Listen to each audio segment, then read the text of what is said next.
बोलिए रिजवी साहब। मैं ये कह रहा हूँ कि देखिए इस तरह की घटनाएं अगर होती है तो वो काबिले मजम्मत है, इसमें दो राय नहीं है। और अगर मगर मत करिए रिजवी जी, हो रही है, ये गलत है। फराज साहब बोलिए। कंट्रीज में क्या होता है सुन लो रिजवी भाई, गल्फ की कंट्री में आपको मस्जिद में नमाज पढ़ना पड़ता है, घर में नमाज पढ़ना पड़ता है, और इस्लाम पर्सनल है। वहां पर सड़क पर कोई नमाज नहीं पढ़ सकता, फिलिस्तीन जिंदाबाद के नारे नहीं लगा सकता। गल्फ ने कट्टरपंथ को अपने यहां से खत्म कर दिया है पूरी तरीके से, और अमेरिकन को बुलाता है और इंडियंस को बुलाता है और फिलीपींस को बुलाता है, कहता है हमारे देश के विकास के लिए काम करो, आपको जो सुविधाएं।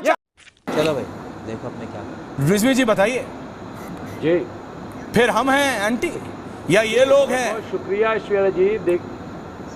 देखिए एंटी मुस्लिम कौन है? देखिए ऐश्वर्या, ये लोग हैं। फराज साहब ने बिल्कुल ठीक बोला। रोहित आ रहा मैं बता रहा हूँ ऐश्वर्या जी, विजुअल्स बोलिए रिजवी साहब। ऐश्वर्या जी आपका शुक्रिया। मैं बोल रहा हूँ, मैं ये कह रहा हूँ कि देखिए इस तरह की घटनाएं अगर होती है तो वो काबिले मजम्मत है, इसमें दो राय नहीं है, और इस्लाम में जब नहीं है। अगर मगर मत करिए रिजवी जी, हो रही है, ये गलत है इस तरीके से। एक मिनट आप बताइए, बताइए हिंदुस्तान के गैर मुस्लिम विदेशों में जो मुस्लिम देश है वहाँ काम कर रहे हैं कि नहीं कर रहे हैं? हाँ, क्या उन पे कोई जबर हो रहा है? उन पे जबरदस्ती हो रही है? उनका मजहब चेंज कराया जा रहा है? क्या गल्फ में लोग काम नहीं कर रहे हैं? हाँ, और गल्फ में तो वो सेफ है, और अपने हिंदुस्तान में उनका जिहादीकरण किया जा रहा है। ये क्या बात कर रहे हो? फराज साहब, फराज अच्छा रोहित बोलो। रोहित, अगर कोई मुस्लिम की कंपनी सुनिए बहुत महत्वपूर्ण बात बोलने जा रहे हैं। अरे रुकिए ना भाई, चुप रहिए। मुमताज जी चुप रहिए, सुनिए। आज पूज्य बाबा साहब डॉक्टर भीमराव अम्बेडकर जी की जयंती है। जय भीम। बहुत महत्वपूर्ण बात बोलने जा रहा हूँ, बीच में रोक टोक मत करो। रोहित आपका ऑडियो गलत है। फराज साहब होने पूज्य बाबा, रोहित आपका माइक खराब हो रहा है, माइक ठीक कराइए। फराज साहब बोलिए। कंट्रीज में क्या होता है सुन लो रिजवी भाई, गल्फ की कंट्री में आपको मस्जिद में नमाज पढ़ना पड़ता है, घर में नमाज पढ़ना पड़ता है, और इस्लाम पर्सनल है। वहां पर सड़क पर कोई नमाज नहीं पढ़ सकता, फिलिस्तीन जिंदाबाद के नारे नहीं लगा सकता।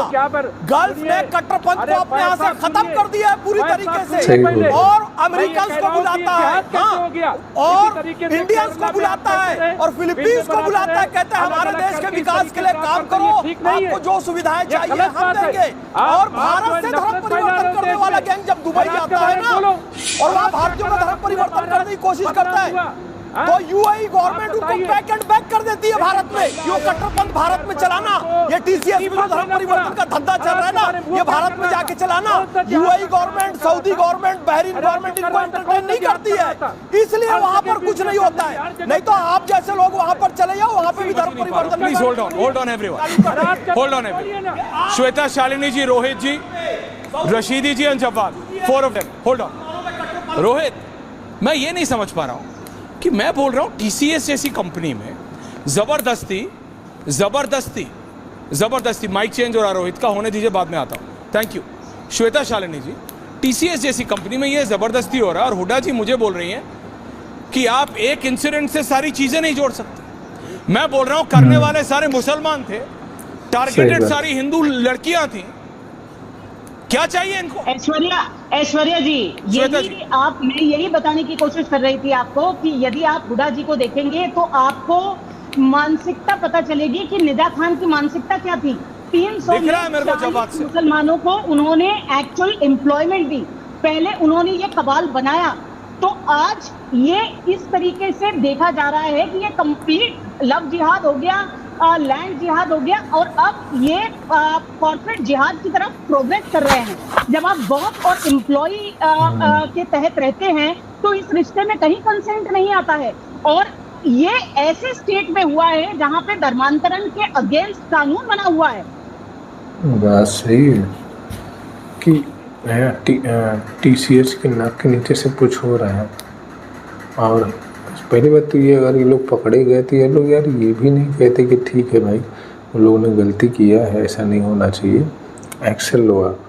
ये लोग उल्टा सपोर्ट करने लगते हैं कि आप विदेश में जाते हो तो भी वहाँ ऐसे करते हैं। इन लोग की वजह से पूरी कम्युनिटी बदनाम हो रही है। जो आम जनता है, जिनको कोई लेना देना ही नहीं है, इससे कुछ अच्छे लोग हैं वो भी बदनाम हो रहे हैं। इन लोग की वजह से जो मौलाना सपोर्ट करते हैं उनकी वजह से कम से कम गलत चीज़ को गलत तो बोलो भाई, मेरा ये कहना है।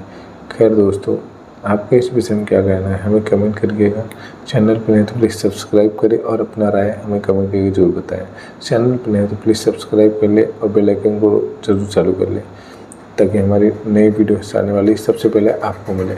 मिलते हैं नेक्स्ट वीडियो में। वीडियो को पूरा देखने के लिए दोस्तों आपका धन्यवाद।